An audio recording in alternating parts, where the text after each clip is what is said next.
Olha só, meus amigos, acontece no dia 27 em Timbó um evento muito bacana denominado Os Autores dos 153 anos. Timbó comemorou, melhor dizendo, neste ano 153 anos, por isso que a gente conversa com esse jovem, mas que conhece muito da história do município, Jonathan Cristofolini. Tudo bom, Jonathan?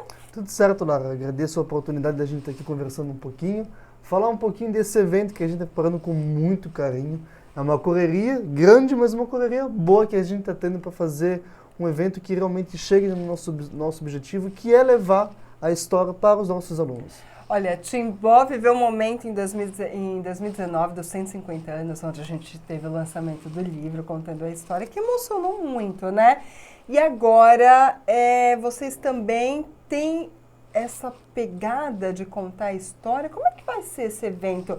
Será lançado algum livro ou não? Explica um pouquinho mais. Bom, esse evento, o grande intuito dele é colocar aqueles que fizeram, aqueles que representam a história de Timbó, para aqueles que estão prestes a começar a escrever ela. Ai, que legal. Né, que são os nossos alunos.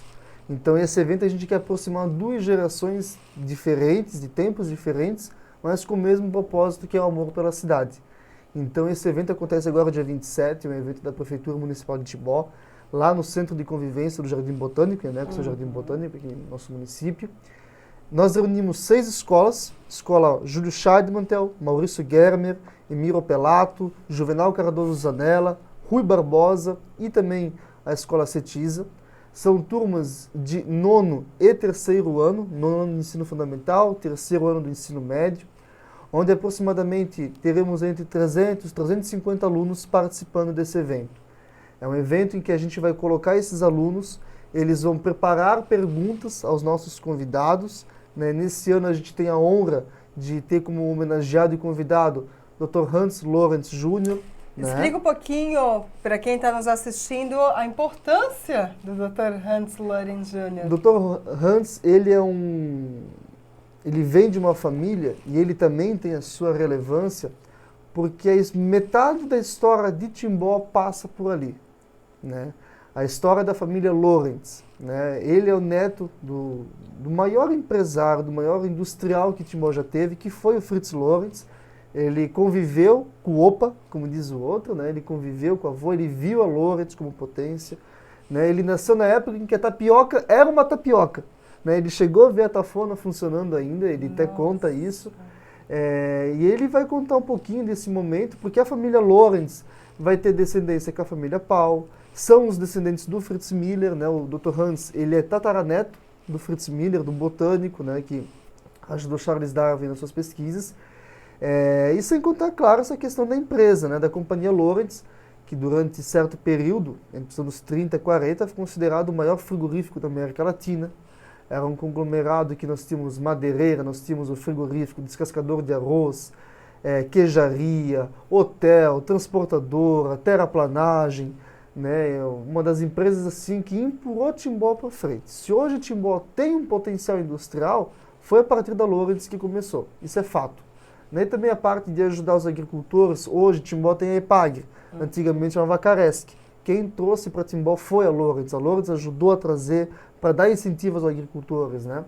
Então, a companhia Lorenz, ela desenha Timbó. Né? Ela desenha Timbó, ela desenha o Médio Vale do Itajaí. Foi uma companhia que não ficou só aqui, ela foi para fora, pegou o Oeste, pegou Paraná, pegou Goiás. Né? Então, foi uma empresa que ela teve sua relevância. E o Dr. Hans, ele vem contando essa história do Opa dele. Né? Ele é, como o próprio Dr. Hans diz, o Fritz ele era um cara criativo, para não chamar ele de ousado, ou, né? Porque ele foi um homem muito à frente do tempo dele, né? E ele vem contar essa história dessa família, que aliás, inclusive até o meio-irmão do Fritz Lorenz funda a Metiza, que é o Sr. Richard Paul Jr., né? Eles são meio-irmãos. Né? Então também é uma história que vem de uma família que tem bastante nome em nossa cidade. E ele contando, você se arrepia com esse cara falando uma história dele. Né? Uma coisa é a gente passar numa rua que tem o nome dele, um clube de associação de moradores ou um bairro. Outra é tu falar sobre o Opa. Sim. Né? quando eu era pequeno, ele tratava assim, ele era um homem mais fechado, não sei o quê. Tu tem uma outra sintonia. Tu vê a história viva, literalmente. E é assim, é de arrepiar, e a gente quer que esse arrepio que a gente teve quando conversou com ele, os alunos tenham essa oportunidade. Que isso é muito bacana para eles, né? Ai, que massa, olha só. Gente, esse é só assim, um pouquinho do que vai ter no evento. Qual que é o outro autor ou autora? Bom, nós temos um autor e uma autora ainda. A autora é uma das pessoas que eu mais admiro, uma grande amiga minha, inclusive, particular, Dona Astrid Donner, né? Professora do nosso município durante anos, deu aula no Rui Barbosa, no Polidoro, no Júlio Scheidman, então, né? Uma pessoa com conhecimento gigantesco. E também ela vem representando, claro, ela vai falar da parte da educação, mas ela vem representando a família Donner, né? A família do Frederico Donner, que no caso seu esposo era bisneto do Frederico, né? Que infelizmente nos deixou em março, abril de 2019, né? Bem no ano de 150 ele nos deixou. E para quem não se lembra, acho que foi em 2018, a gente teria a festa dos 150 anos e a Rádio Cultura imaginava que a prefeitura iria fazer essa homenagem dos 150 anos. E aí no desfile do ano de 2018, nós fizemos o convite para o seu Kurt participar do desfile e ele participou. E aí, infelizmente, na festa, que ele seria também um dos grandes homenageados, né, dos 150 anos, ele não participou, né, veio a falecer, mas a família Cultura proporcionou esse momento do desfile dele. Sim. E foi algo assim muito emocionante, porque o seu Kurt, ele vinha à rádio, ele vinha até a sede e contava as histórias, trazia fotos. Vira e mexe, a gente viu o seu Kurt andando, né, pela cidade. Então, esse envolvimento, essa... como o Jonathan fala, a história viva, né? A história. Eu falo nossa porque eu me sinto matimboense. Então, a história da nossa cidade ali, né, sendo contada, isso é muito bacana. E ter a Dona Astrid para poder contar um pouquinho, né, dessa história. O que você pretende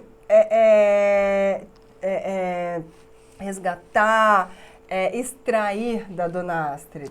A gente quer puxar não só a Dona Astrid, mas os outros dois homenageados, a essência deles.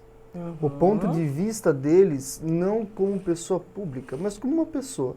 Da cidade de Timbó. Da cidade de Timbó.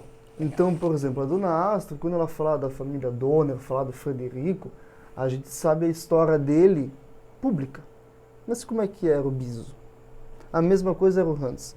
A gente sabe do Fritz Lorenz público, mas como é que era o Opa? Né, tem o Solidor Pires, a gente sabe o mandato dele. Uau. Mas como é que foi por trás? Né, que a gente sabe que tem... A gente sabe a história por trás, só que eles contando é aquela vivência, aquela pulsação que tu sente deles contando a história, porque eles escreveram e viram ela. Por isso que o nome é autores, que eles escreveram a história. E quando você conversou com a Dona Astrid, o que você pode extrair dela inicialmente? O que vai ter nesse evento? Olha, a Dona Astrid, ela está vindo com uma cara muito, muito, muito grande em cima da educação. Uau. Que ela conta muito da educação e ela vai falar muito principalmente dessa mudança que teve, esses períodos, porque ela pegou vários períodos da educação.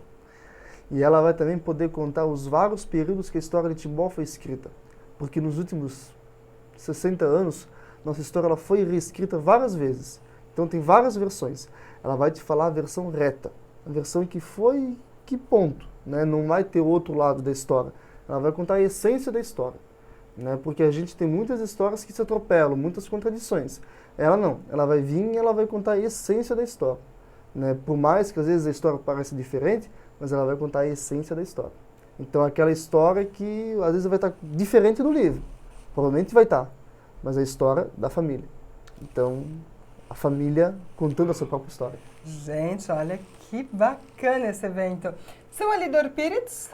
Solidor Pires, primeiro terceiro convidado? Terceiro convidado, também um grande amigo, um querido Solidor, nosso prefeito mais antigo que a gente tem. Né? Foi mandato entre 1973 a 1977, ele queria fazer 50 anos que ele virou prefeito de Timbó.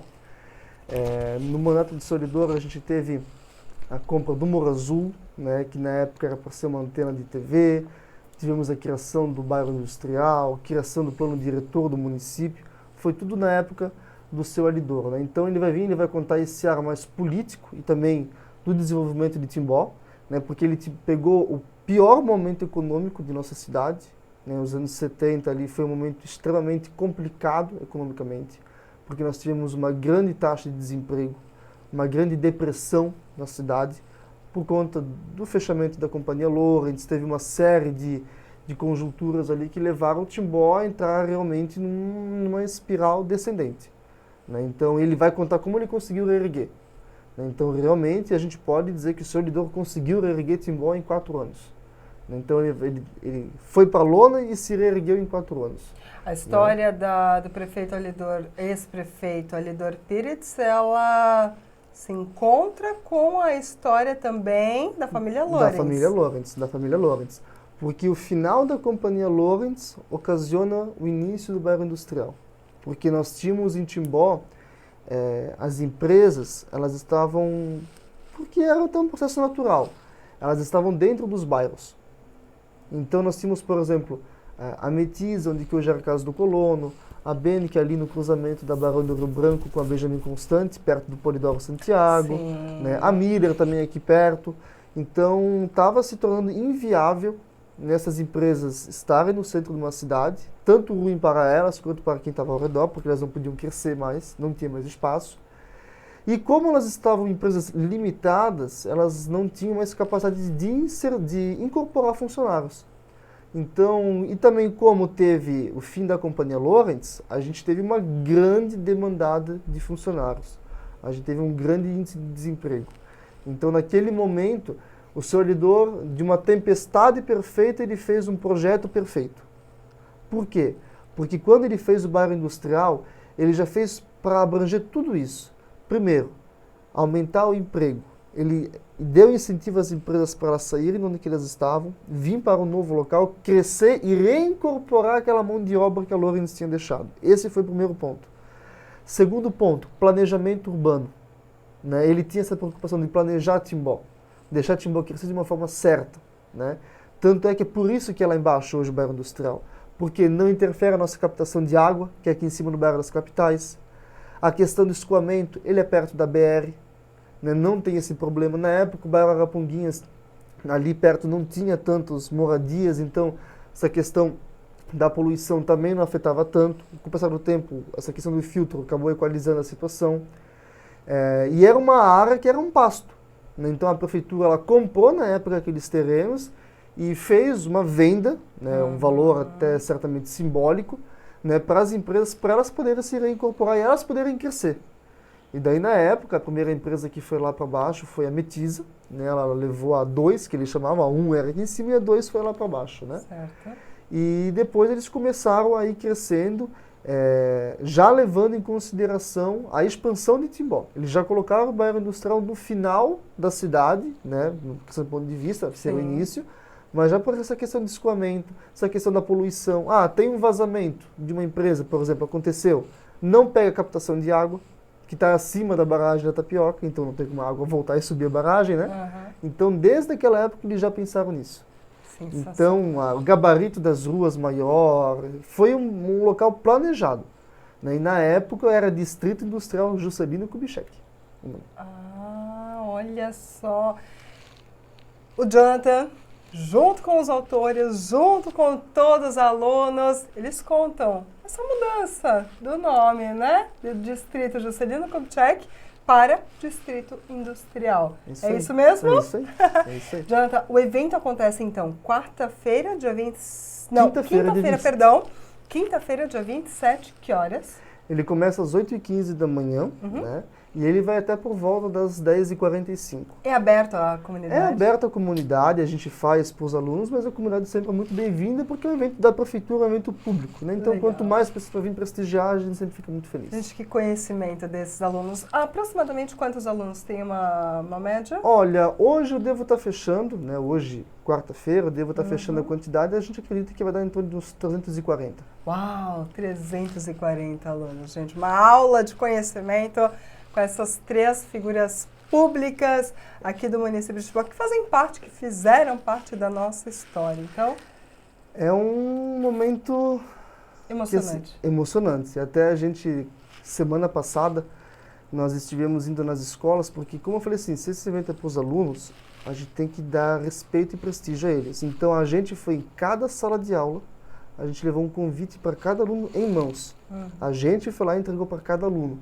Aí, como boa parte deles já participaram do projeto ali na prefeitura, do Recebendo Futuro, então a gente se conhece, eles iam e perguntavam assim, oitavo, sétimo ano, tá, mas a gente não vai participar, a gente queria ir. Aí tu explica, não, ano que vem, quando eu estou no nono ano, tu vem participar junto com a gente.